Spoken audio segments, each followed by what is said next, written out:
প্রতি বছর বাজেট এলেই আটকে ওঠে ধূমপায়ীরা। আজ জাতীয় সংসদে 2026-27 অর্থ বছরের নতুন বাজেট পেশ করা হয়েছে।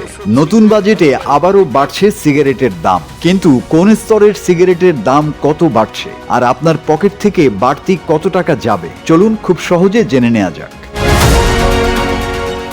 নতুন অর্থ বছরের বাজেটে সব ধরনের সিগারেটের দাম বাড়ানোর প্রস্তাব দিয়েছে সরকার। অর্থমন্ত্রী জানিয়েছেন, রাজস্ব আয় বাড়ানো এবং স্বাস্থ্য ঝুঁকি কমানোর লক্ষ্যেই এই সিদ্ধান্ত নেওয়া হয়েছে। এবার আসি দামের হিসাবে।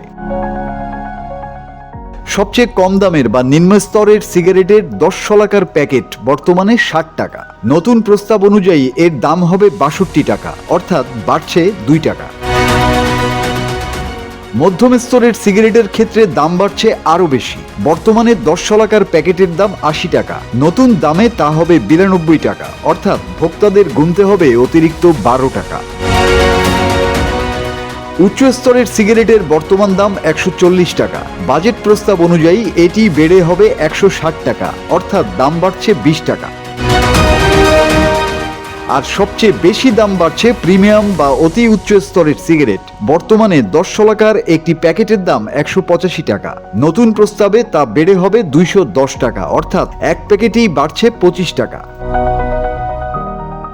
সব মিলিয়ে নতুন বাজেটে সিগারেটের 4টি স্তরেই দাম বাড়ানোর প্রস্তাব করা হয়েছে। এখন দেখার বিষয়, এই মূল্যবৃদ্ধি ধূমপান কমাতে কতটা ভূমিকা রাখে আর ভোক্তাদের উপর এর প্রভাব কতটা পড়ে। Desk report, 24 hours Bangla.